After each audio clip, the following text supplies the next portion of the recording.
ಆರೋಗ್ಯಕ್ಕೆ ಸಂಬಂಧಪಟ್ಟ ಯಾವುದಾದ್ರೂ ಸಮಸ್ಯೆ ಇದ್ದಲ್ಲಿ ವೈದ್ಯರನ್ನ ಭೇಟಿಯಾಗುವ ಮೊದಲು ದಕ್ಷಿಣ ಕನ್ನಡ ಜಿಲ್ಲೆಯ ಸುಳ್ಯದ ಕ್ಷೇತ್ರವೊಂದಕ್ಕೆ ಭೇಟಿ ನೀಡುವುದು ಉತ್ತಮ ಎನ್ನುವ ನಂಬಿಕೆ ಈ ಭಾಗದ ಆಸ್ತಿಕರದಾಗಿದೆ. ಈ ಕ್ಷೇತ್ರದ ಪಕ್ಕದಲ್ಲೇ ಹರಿಯುವ ಹಳ್ಳವೊಂದರಲ್ಲಿರುವಂತಹ ಮೀನುಗಳೇ ಎಲ್ಲ ಚರ್ಮ ರೋಗಗಳನ್ನು ನಿವಾರಿಸುವ ಸ್ಕಿನ್ ಡಾಕ್ಟರ್ಗಳಾಗಿವೆ. ಹಾಗಾದ್ರೆ ಏನಿದು ಮೀನಿನ ಚಮತ್ಕಾರ?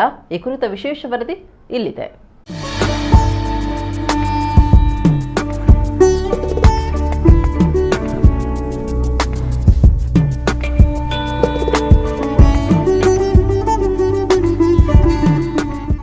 ಮನುಷ್ಯ ದೇಹಕ್ಕೆ ಕಾಡುವ ಪ್ರತಿಯೊಂದು ರೋಗ ರುಜಿನಾದಿಗಳಿಗೆ ಪ್ರಕೃತಿಯಿಂದಲೇ ಚಿಕಿತ್ಸೆ ಪಡೆಯುವ ಅವಕಾಶವಿದೆ.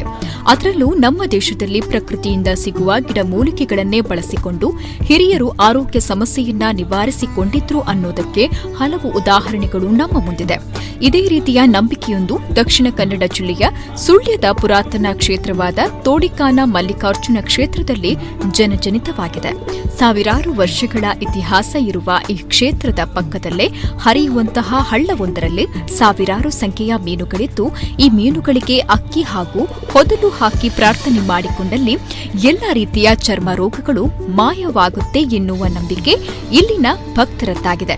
ಈ ನಂಬಿಕೆಯ ಹಿನ್ನೆಲೆಯಾಗಿ ಇಲ್ಲಿ ಪೌರಾಣಿಕ ಕಥೆಯೊಂದಿದ್ದು, ಕಣ್ವ ಮಹರ್ಷಿಯು ತೋಡಿಕಾನ ಕ್ಷೇತ್ರದಲ್ಲಿ ಶಿವಲಿಂಗವನ್ನ ಸ್ಥಾಪಿಸಿದ್ರು ಎನ್ನುವ ಐತಿಹ್ಯವಿದೆ. ಕಣ್ವ ಮಹರ್ಷಿಗಳು ತೋಡಿಕಾನದ ಕಾನನದ ನಡುವೆಯೇ ತಮ್ಮ ತಪಸ್ಸನ್ನ ಮಾಡ್ತಾ ಇದ್ದ ಸಮಯದಲ್ಲಿ ಕ್ಷೇತ್ರದ ಪಕ್ಕದಲ್ಲೇ ಇರುವ ದೇವರಗುಂಡಿ ಎನ್ನುವಂತಹ ಜಲಪಾತದಿಂದ ಶಿವಲಿಂಗವನ್ನ ತೋಡಿಕಾನ ಕ್ಷೇತ್ರಕ್ಕೆ ತರಲು ನಿರ್ಧಾರ ಮಾಡ್ತಾರೆ. ಈ ಸಂದರ್ಭ ಕಣ್ವ ಮಹರ್ಷಿಗಳು ಶಿವನನ್ನ ಪ್ರಾರ್ಥಿಸಿದಾಗ ಶಿವ ಮಹರ್ಷಿಯ ಮುಂದೆ ಪ್ರತ್ಯಕ್ಷನಾಗ್ತಾನೆ. ಶಿವನ ಜೊತೆಗೆ ವಿಷ್ಣುವು ಮತ್ಸ್ಯ ರೂಪದಲ್ಲಿ ಬಂದು ಮಹರ್ಷಿಯ ಇಚ್ಛೆಯಂತೆ ದೇವರ ಗುಂಡಿಯಲ್ಲಿ ಮುಳುಗಿ ಜಲಮಾರ್ಗವಾಗಿ ತೋಡಿಕಾನ ಕ್ಷೇತ್ರವನ್ನು ತಲುಪ್ತಾರೆ. ಶಿವನು ಮತ್ಸ್ಯ ವಾಹನವಾಗಿ ಕ್ಷೇತ್ರಕ್ಕೆ ಬಂದು ನೆಲೆ ನಿಲ್ತಾನೆ. ಈ ಸಂದರ್ಭ ಕಣ್ವ ಮಹರ್ಷಿಗಳು ವಿಷ್ಣುವನ್ನ ಪ್ರಾರ್ಥಿಸಿ ಶಿವನ ಜೊತೆಗೆ ವಿಷ್ಣುವು ಕ್ಷೇತ್ರದಲ್ಲಿ ಸಾನ್ನಿಧ್ಯ ಪಡೆಯಬೇಕೆಂದು ಇಚ್ಛಿಸುತ್ತಾರೆ.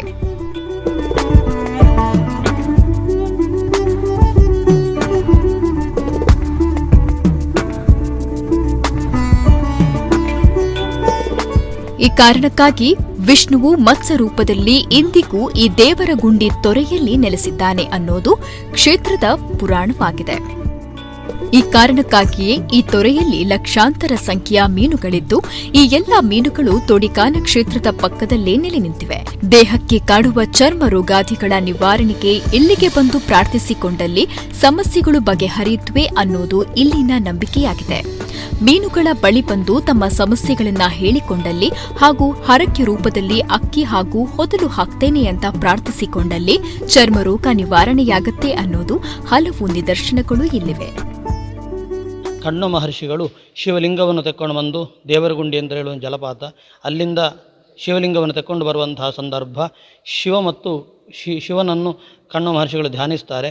ಆಗ ಪರಮೇಶ್ವರ ಶಿವದೇವರು ವಿಷ್ಣುವನ್ನು ಕರೆದು ವಿಷ್ಣು ಮೀನಾಗಿ ಶಿವ ಮತ್ಸ್ಯವಾಹನನಾಗಿ ದೇವರಗುಂಡಿ ಆ ಜಲಪಾತದಲ್ಲಿ ಮುಳುಗ್ತಾನೆ. ಹಾಗೆ ಅಲ್ಲಿ ಮುಳುಗಿದ ಕಾರಣ ಅಲ್ಲಿಗೆ ದೇವರಗುಂಡಿ ಅಂತ ಹೆಸರು. ಹಾಗೆ ಅಲ್ಲಿಂದ ಜಲಮಾರ್ಗವಾಗಿ ಮತ್ಸ್ಯವಾಹನನಾಗಿ ಶಿವ ಈ ಕ್ಷೇತ್ರಕ್ಕೆ ಬರ್ತಾನೆ. ಹಾಗೆ ಬಂದಂತಹ ಸಂದರ್ಭ ಶಿವನನ್ನು ಪ್ರತಿಷ್ಠೆ ಮಾಡಿದಂತಹ ಸಂದರ್ಭ ಕಣ್ವ ಮಹರ್ಷಿಗಳು ವಿಷ್ಣುವಲ್ಲೂ ಕೂಡ ಪ್ರಾರ್ಥಿಸ್ತಾರೆ. ಇಲ್ಲಿ ಶಿವನ ಸಾನ್ನಿಧ್ಯದ ಜೊತೆಗೆ ವಿಷ್ಣುವಿನ ಸಾನ್ನಿಧ್ಯ ಕೂಡ ಬೇಕು ಅಂತ ಹೇಳುವ ಹಾಗೆ ಮತ್ಸ್ಯನಾಗಿ ಇಲ್ಲಿ ನೆಲೆ ನಿಲ್ಲಬೇಕು ಅಂತ ಕಣ್ವ ಮಹರ್ಷಿಗಳು ವಿಷ್ಣುವಲ್ಲಿ ಪ್ರಾರ್ಥಿಸ್ತಾರೆ. ಹಾಗೆ ವಿಷ್ಣು ಮತ್ಸ್ಯನಾಗಿ ಈ ಕ್ಷೇತ್ರದಲ್ಲಿ ನೆಲೆ ನಿಂತಿದ್ದಾನೆ. ಹಾಗೆ ಪ್ರತಿ ದಿವಸ ಬೆಳಗ್ಗಿನ ಪೂಜೆ ಆದ ಮೇಲೆ ಅರ್ಧ ಸೇರು ಅನ್ನ ನೈವೇದ್ಯ ಮೀನಿಗೆ ಆ ಮತ್ಸ್ಯಗಳಿಗಿದೆ. ಹಾಗೆ ಈ ಕೆಡು ಮತ್ತು ಚರ್ಮದ ಕಾಯಿಲೆಗಳು ಬಂದಂತಹ ಸಂದರ್ಭ ಇಲ್ಲಿ ಬಂದು ಪ್ರಾರ್ಥನೆ ಮಾಡಿ ಈ ಮತ್ಸ್ಯಗಳಿಗೆ ನಾವು ನೈವೇದ್ಯವನ್ನು ಹಾಕ್ತೇವೆ ಅಂತ ಹೇಳಿದರೆ ಎಷ್ಟೋ ಚರ್ಮದ ಕಾಯಿಲೆಗಳು ಪರಿಹಾರ ಆಗಿದೆ, ಈಗ ಕೂಡ ಆಗ್ತಾ ಇದೆ. ಹಾಗೆ ಈ ಮೀನಿಗೆ ಸಮರ್ಪಣೆ ಮಾಡುವಂಥವರು ಈ ಕೇವಲ ಹಿಂದೂಗಳು ಮಾತ್ರ ಅಲ್ಲ, ಕ್ರಿಶ್ಚಿಯನ್ ಮತ್ತು ಮುಸಲ್ಮಾನರು ಕೂಡ ಬಂದು ಮೀನಿಗೆ ನೈವೇದ್ಯವನ್ನು ಹಾಕ್ತಾರೆ.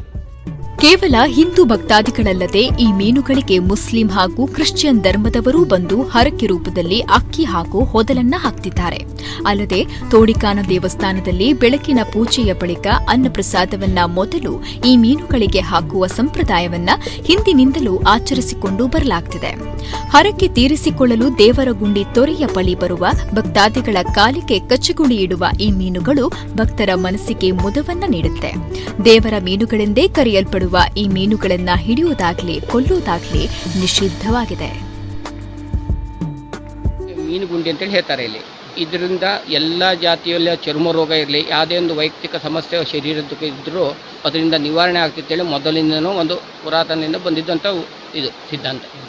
ಇದಕ್ಕೆ ಯಾರೇ ಭಕ್ತಿಯಿಂದ ಬೇಡಿಕೊಂಡ್ರು ಚರ್ಮ ರೋಗ ಇರಲಿ, ಏನೇ ವೇದ ಇದ್ರೂ ಅದರಿಂದ ಕಂಪ್ಲೀಟಾಗಿ ನಿವಾರಣೆ ಆಗ್ತೈತೆ ಅಂತ ಹೇಳಿ ಎಲ್ಲರ ಅಭಿಪ್ರಾಯ ಉಂಟು. ಇದಕ್ಕೆ ಭಕ್ತರು ಹೊದಲು ಅಥವಾ ಅಕ್ಕಿ ಹಾಕ್ತಾರೆ, ಪ್ರಾರ್ಥನೆ ಮಾಡ್ಕೋತಾರೆ. ನಮಗೆ ಈ ರೋಗ ನಿವಾರಣೆ ಆದರೆ ಸಂಪೂರ್ಣ ನಿವಾರಣೆ ಆದರೆ ನನಗೆ ಹಿಂಗೆ ಸೇವೆ ಮಾಡ್ತೇನೆ ಅಂತೇಳಿ ದೇವರಿಗೆ ಮತ್ತು ವಸ್ತುನಿಗೆ ಹಾಕಿ ಹೋಗ್ತಾರೆ, ಆಹಾರ ಹಾಕಿ ಹೋಗ್ತಾರೆ.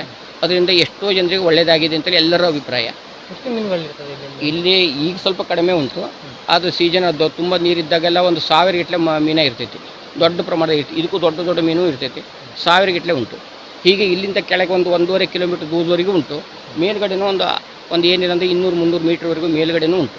ಮೀನು ತುಂಬ ಉಂಟು. ಎಲ್ಲ ಪಾಡಿನೇ ಬರೋದು. ಹಾಗಾಗಿ ಭಕ್ತರಿಗೆ ಇದ್ರ ಬಗ್ಗೆ ಒಳ್ಳೆಯ ಭಾವನೆಗಳು ಉಂಟು. ಮೀನುಗಳಿಗೆ ಹರಕೆ ಹೊತ್ತರೆ ಚರ್ಮ ರೋಗ ನಿವಾರಣೆಯಾಗುತ್ತೆ ಅನ್ನುವ ನಂಬಿಕೆ ಭಕ್ತರದ್ದಾಗಿದೆ. ಈ ನಂಬಿಕೆಯಲ್ಲಿ ಬರುವ ಈ ಕ್ಷೇತ್ರಕ್ಕೆ ಬರುವ ಭಕ್ತರ ಜೊತೆಗೆ ಈ ಮೀನುಗಳನ್ನು ಕಂಡು ಆಸ್ವಾದಿಸಲು ಬರುವ ಭಕ್ತರ ಸಂಖ್ಯೆಯೂ ಇಲ್ಲಿ ಹೆಚ್ಚಾಗಿದೆ. ನಮ್ಮ ಕುಡ್ಲ ನ್ಯೂಸ್, ಸುಳ್ಯ.